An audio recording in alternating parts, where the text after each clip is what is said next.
조 대표님, 근데 7월부터 스트레스 DSR 3단계 시행되고 있는데요. 이건 어떤 의미고 부동산 시장에 또 어떤 방향으로 작동하고 있습니까? 네, 이제 스트레스 DSR 제도가 DSR이라는 게 총부채 원리금 상환 비율을 의미하는데요. 이 부분은 실제로 변동금리 대출 등을 이용하는 돈을 빌리는 사람이 대출 이용 기간 중에 이제 금리 상승으로 인해서 원리금 상환 부담이 상승할 가능성을 대비해서 실질적으로 그 대출 이율에다가 추가적으로 가산금리를 추가하는 부분을 이야기하게 됩니다. 공교롭게 이번에 이제 그 6월 27일 날 부동산 가계부채 이제 관리 방안이 발표가 됐는데 7월 1일부터 이 스트레스 DSR 제도 3단계 1단계와 2단계는 2024년 작년에 두 단계가 2월 달과 9월 달에 시행에 들어가 있는 상태입니다. 그런데 이번에 이제 3단계가 동시에 이제 시행되게 됨에 따라 실제로 대출을 받을 수 있는 금액 자체, 총 금액 자체가 상당히 많이 줄어들었습니다. 그래서 이런 부분들로 인해서 전체적으로 가산금리가 1.5%가 기존 금리에다 추가되고 그다음에 사실 대출을 할 수 있는 한도 자체가 40년에서 30년으로 줄다 보니까 본인들이 보통 주택을 마련하거나 혹은 뭐 전세나 등등 해서 생각할 때 대출했던 그 금액 자체에서 수천만 원이 줄어드는 그런 양상을 보여주고 있기 때문에 이런 부분들을 충분히 소득 대비해서 대출 한도를 충분히 잘 계산하지 않으면은 굉장히 큰 차질이 생기거나 문제가 생길 수 있습니다. 그래서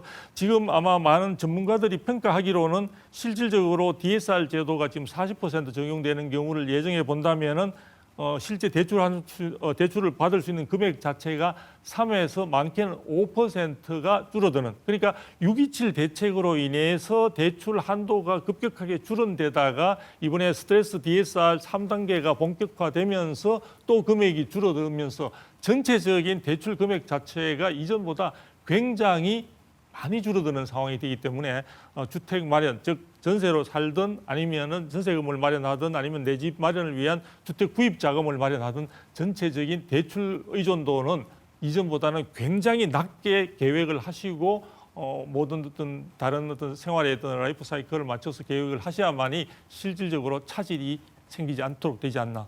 상당히 지금 복잡하면서도 많은 분들에게 스트레스, 정말 이 스트레스 DSR이 아니라 지금 정신적인 스트레스를 굉장히 많은 주는 쪽으로 지금 부동산 시장의 흐름이 이어져 가고 있습니다. 네. 말씀하시는 와중에 스트레스 많이 받으실 것 같은데 이 교수님 스트레스 DSR 3단계 관련해서 더 추가하시고 싶은 말씀 있으실까요? 아니요, 뭐 충분히 말씀 주셨고요. 사실은 결과론적으로는 이게 좀 아쉬운 거는 대출 규제를 통해서 뭐 주택 시장을 안정화하겠다, 부동산 안정화하겠다 이 큰 틀에서는 동의하지만 워낙 뭐 후반부에서 우리가 얘기하겠지만 지역 경기가 이렇게 나쁜데 사실은 좀 덩떨어진 면이 없지 않아 있습니다. 오히려 실소유자들은 뭐 내 집만의 기회가 오히려 더더더 멀어지는 안타까운 정책이다. 저는 우리 지역에서는 그렇게 좀 보고 있습니다. 네. 예. 진보 진영이 집권하면 집값 오르고 보수 정권이 집권을 하게 되면 집값이 내려간다. 이게 정확히 맞는지는 모르겠는데 하여튼 여태까지 경험치로 봐서는 그런 어떤 흐름이 있었던 것 같아요. 네. 이전 진보 정권이 사실은 정권을 내준 이유가 부동산 정책 실패라고 많은 분들이 지적을 하시니까요. 이재명 정부도 제일 중점적이고 긴장하는 정책 중에 하나가 부동산 정책 같은데 큰 틀에서의 어떤 방향, 이 교수님 어떻게 보십니까? 이게 진보 진영이냐 보수 진영에 따라서 시장이 달리했다라고는 보기 어렵고요. 사실은 결과론적으로 봤으니까 그렇게 비춰질 뿐입니다.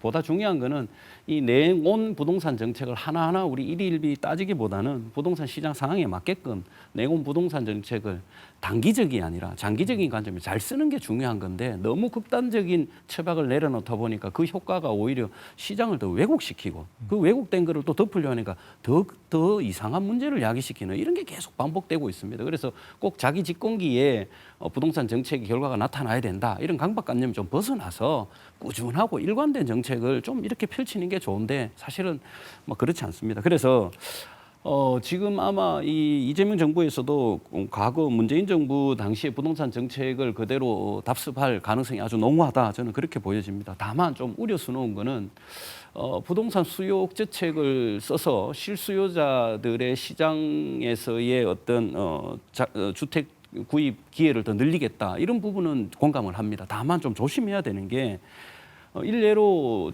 부동산 수요 억제책 중에 하나가 조세 정책입니다. 그러면 세금을 높인다. 그러면 그 높인 세금이 또다시 주택 가격에 전가되어서 오히려 실수요자들의 생각할 때는 주택 시장의 진입 문턱을 높여버리는 문제가 된다고요. 그래서 이 수요 억제책을 자꾸 쓰게 되면 오히려 이런 부작용이 자꾸 일어나니 아까 서두에 잠깐 우리 말씀드린 것처럼 이 현 정부에서는 누가 봐도 또 또란한 채 쏠림 현상이 분명히 농후하다. 또 주거 양극화 현상이 심각하게 일어날 거다. 이런 게 방점을 두고 오히려 수요 억제책보다는 이 정부에서는 공급에 대한 실효성 있는 장기적인 플랜을 마련하고 한 발 한 발 스텝 바이 스텝으로 실천하는 그런 방안을 고심하는 게 보다 지금은 중요하다 이렇게 보여지고 있습니다. 네.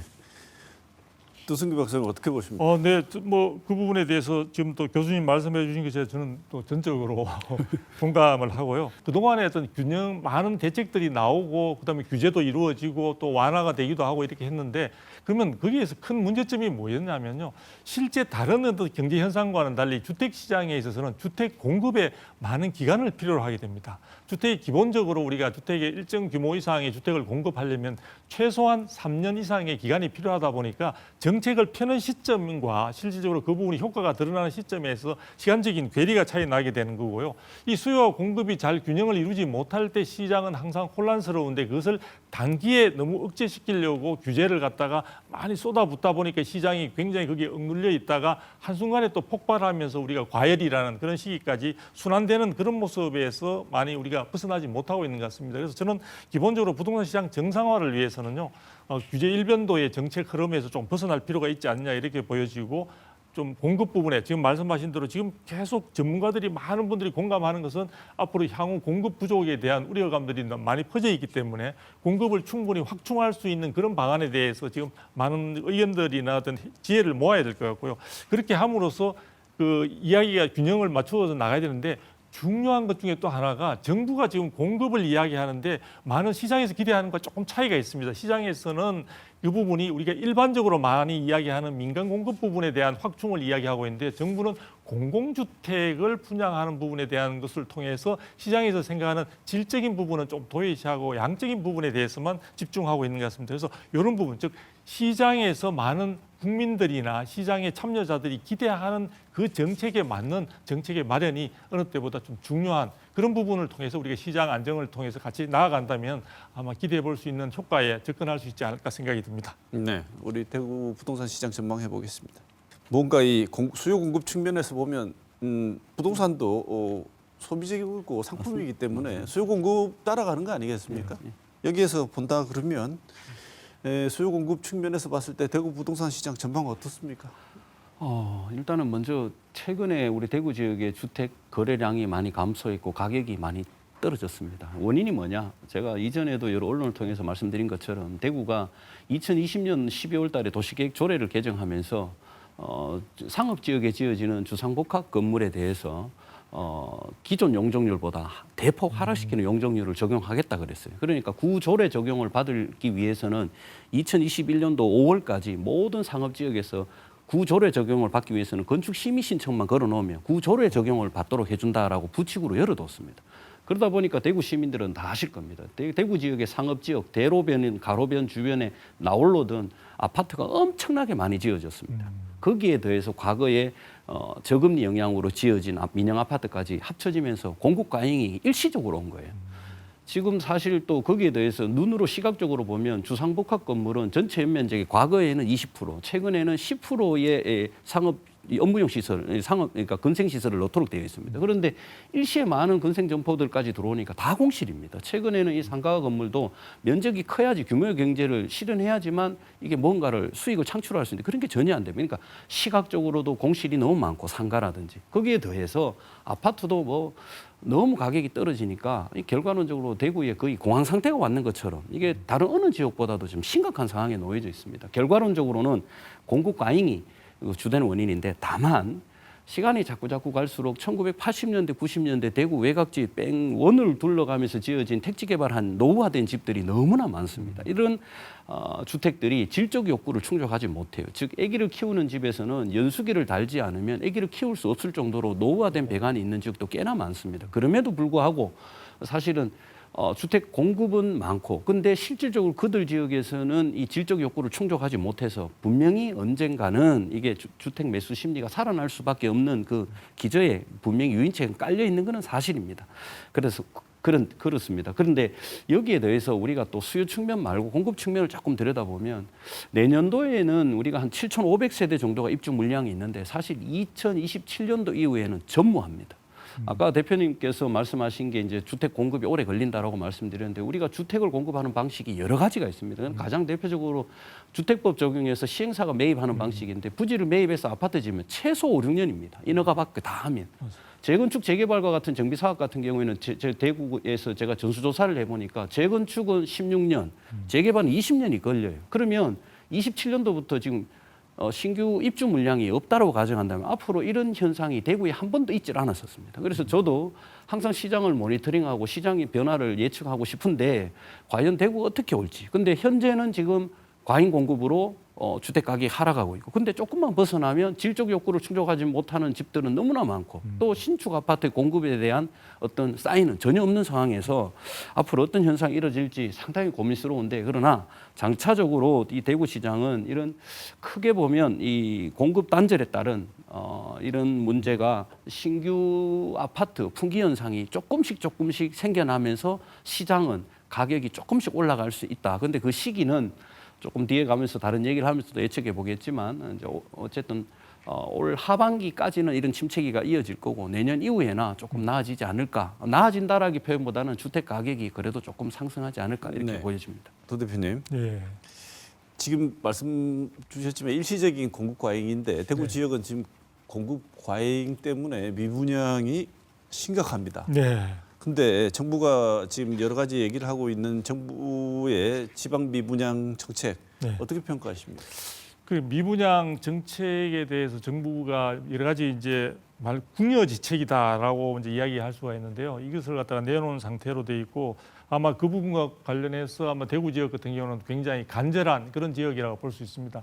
대구 지역의 미분양 문제는 단순한 수요 공급의 문제를 떠나서서 사실은 주택 건설업체들이 또 대구의 이 미분양과 관련해서 부동산 PF 부실화와 관련해 많이 물려 있는 그런 경우들도 많이 있기 때문에 굉장히 중요한 문제고, 이 부분에 대한 해소는 대구 지역 부동산 시장이 정상화되는 것과 함께 여러 가지 건설 시장에도 주는 영향들이 긍정적인 영향들이 많이 생길 수 있기 때문에 정부가 보다 적극적으로 나서야 되는데요. 지금 정부가 대구 지역의 미분양과 관련해서 내놓은 것을 한번 보게 되면 이제 그렇게 주택도시보증공사를 이야기하는데요. 여기를 통해서 향후 3년간 준공전 미분양, 그러니까 이거는 악성 미분양을 이야기하는 게 아니라 이제 다 지어지기 전에 미분양을 환매 조건부로 매입을 하겠다. 환매 조건부라는 것은 다음에 다시 사들이는 것을 조건으로 해서 이제 그 건설사가 자기가 일단 허그 쪽에다가 집을 갖다 미분양된 주택을 팔고 나면은 1년 준공 후 1년 이내에 다시 건설사가 그것을 되사는 그런 내용으로 해가지고 지금 미분양을 해소하겠다고 했습니다. 그래서 총 2조 4천억의 예산 투입을 했는데 실제 대구 같은 경우는 보면요, 이게 전체적으로 물량을 생각해서 어느 정도 많이 되지 않을까 생각을 했는데 대구가 9건을 신청해서 그 중에 심의 통과 부분에서 3건 통과를 해가지고 91호만 지금 환매 조건부에 통과가 된 것으로 나와 있습니다. 전혀 대구시의 미분양 부분에 대한 혜택이 전혀 생기지 않았다라고 볼 수 있고요. 그다음에 LH라고 아시죠? 그래서 LH 쪽에서 지방 악성 미분양, 이것은 완전히 준공이 됐는데도 불구하고 미분양이 된 그런 주택들의 매입을 3천 가구를 총 매입을 하겠다라고 했는데 이 부분과 관련해서도 대구를 포함해서 전국에 매입한 악성 미분양 물량이 733호밖에 되지 않습니다. 그러니까 다시 말하면 이 매입 규모 자체가 이야기했던 것에 대해서 내용을 보게 되면은 사실은 충분히 건설사가 호응을 할 만한 내용을 담고 있지도 못하고요. 또 가격도 사실은 이게 좀 방송에서 조금 쌍스러운 표현을 쓰면 후려치는 경우가 많다 보니까 건설사들이 거기에 응해서는 어차피 손해를 보는 그 부분과 관련해서 울며 겨자 먹기식이 아니면은 호응하기 힘든 그런 부분이 있어서 현재로서는 전혀 제대로 효과를 발휘하고 있지 못하다. 그래서 지금 앞으로는 사실 매입 규모도 좀 대폭 확대하고 그다음에 이 부분과 함께 취득세와 관련된 또 부담이 알게 모르게 굉장히 또 그 영향을 미치고 있기 때문에 세제 부분에 있어서도 이러한 부분에 대한 정부의 환매든 아니면 혹시 매수든 이런 부분에 적극적으로 호응할 수 있는 제도적 환경도 마련해 주는 것이 대단히 필요하다 이런 생각이 듭니다. 네. 이 부동산 정책을 너무 중앙 일변도로 접근하려고 합니다. 사실 이 틀을 깨야 됩니다. 지역마다 부동산 시장이 너무 다르게 나타나면 그러면 그 지역에 맞는 부동산 정책을 펴야 되는데 중앙 일변도 정책을 쓰려고 하는 이 고집부터 깨야 된다고 저는 생각을 합니다. 그래야지만 좀 지역만의 정책을 올인할 수 있다 보여집니다. 네. 이 교수님 말씀하셨지만 네.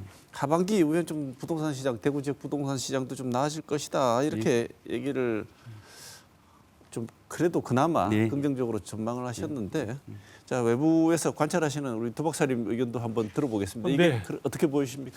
네, 지금 뭐 보니까 제가 오늘 방송하기 직전에 지금 7월 말 그 마지막 주로 보게 되니까 전국에서 한국부동산에서 발표한 주택 동향을 볼 때 대구가 88주째 사실은 하락세를 기록을 했고요. 전국적으로 하락폭도 제일 큰 것 같습니다. 그래서 그런 부분들은 굉장히 우울한 느낌을 주긴 하지만 저는 어둠이 깊으면 또 새벽이 곧 가까워진다는 그 말도 상당히 의미가 있다고 생각이 듭니다. 대구 시장의 침체가 그만큼 골이 깊은 만큼 아마도 향후에 반등할 수 있는 그런 부분들이 충분히 있을 거라고 보여지고요. 근데 더 중요한 것은 이 시장의 단순한 가격 변동성뿐만 아니라 사실은 이 대구 지역 자체도 지금 지방 경우가 공이 겪고 있는 부분이지만 지역 소멸 문제라든지 인구 유출, 인구 감소 문제 이런 부분들도 실질적인 수요 부분들이 사실은 굉장히 빠져나가고 있는 부분에 대해서도 우리가 관심을 둬야 될 것 같습니다. 그리고 서울 같은 경우에 있어서는 똘똘한 한 채뿐만 아니라 사실은 외국인이라든지 또는 지방에 있어서 많은 수요자들이 서울과 수도권으로 몰려들고 있는 이 부분과 관련해서도 단순히 하나의 부동산 시장의 수급 균형 문제뿐만 아니라 지역 사회를 갖다 새로 또 회복시키고 지역 경제를 발전시키는 그 부분도 같이 맞물려 있다는 점에서 이 대구를 관장하고 있는 대구 시장님이나 또는 대구의 여러 유력 정치인들의 이런 분들이 단순히 대구 시장의 부동산 시장 자체를 갖다 하나의 일정 시장의 어떤 변동만 바라볼 것이 아니라 여러 가지 부분이 맞물려 있는 측면에서 본인들이 할 역할들에 대해서도 좀 고민이 좀 필요하지 않나 이런 부분들을 단순히 대구 시민들에게 막연한 희망 사항으로만 돌려놓고 있기에는 대구 시내 부동산 시장이 사실은 예사롭지는 않습니다. 그래서 언제까지 좋은 시절이 오기까지 기다리고만 할 게 아니라 그런 시기를 좀 앞당길 수 있는데 많은 여기 대구의 관계자분들이나 이런 분들이 보다 좀 적극적으로 좀 움직여줬으면 하는 게 제가 멀리 떨어져 있는 이 대구 출신의 전문가로서 제가 좀 호소하고 싶습니다. 네. 호소하는 말씀으로 마무리해 주셨는데 이 교수님, 예. 우리 뭐 수도권 지역 여러 가지 상황을 고려할 때 예. 마지막으로 부동산 상황에 대해서 하시고 싶은 말씀 듣고 오늘 시간 마무리하겠습니다. 예. 이 부동산 시장이 안정화돼야 된다는 것에 대해서는 누구도 반대하는 사람이 없습니다. 단 그 안정화되는 방법이 누구를 위한 안정화냐. 결과론적으로 무주택자나 서민, 실수요자들이 이 주택 시장의 문턱을 낮추는 그런 안정화 시장이 요구돼야 되는 겁니다. 그렇다면 지금과 같이 주택 가격 하락기에 어쩜 보면 실수요자들한테 더없이 나은 시장입니다. 과연 그들이 위해서 어떻게 할 수 있느냐. 지역만의 차별화된 전략이지만 사실은 무주택자나 1주택자가 구축에서 신축으로 갈아타기 용이하도록 이 대구 지역만이라도 너무 상황이 심각하니까 대출 규제를 완화해서 무주택 기간에 따라 가지고 대출 금리, 대출 기간을 좀 차등 적용하는 이런 대출 규제 완화책을 좀 꼭 필요하다. 그리고 더 나아가서 질적 욕구를 충족하지 못하는 노후화된 주택들이 대구는 꽤 많습니다. 앞으로 시간이 지나면 더더더 누적될 겁니다. 그러니까 이 정비 사업, 특히 재건축 사업이 용이할 수 있도록 가칭, 정비구역 프리존 같은 거를 제도를 신설해 가지고 이런 정비 사업 속도를 좀 더 빨리 낼 수 있고 또 더 나아가서 이런 원주민들의 추가 분담금 금액을 좀 완화시켜주는 이런 실효성 있는 대책을 내놓았을 때 이런 주택시장 안정화를 정말 무주택자나 실소유자들을 위한 시장으로 재편되기에 아주 적기다. 근데 정말 대구시 아까 사회자님도 얘기하셨지만 저와 같은 부동산 관계자들이 정말 그 어느 때보다도 머리를 맞대야 되는 아주 절박한 시기다. 저는 이렇게 생각합니다. 정말 이 방송을 들어서 좀 대구시의 높은 분들이나 정부에서 이 방송을 꼭 보시기를 간곡히 바랍니다. 저는. 네. 네. 자, 오늘 토크는 이 시간 두성규 목민경제정책연구소 대표, 이병홍 대구과학대 금융부동산과 교수 두 분 모시고 부동산 관련 얘기 나눠봤습니다. 오늘 좋은 말씀해 주신 두 분 감사드립니다. 여기서 마치겠습니다. 고맙습니다.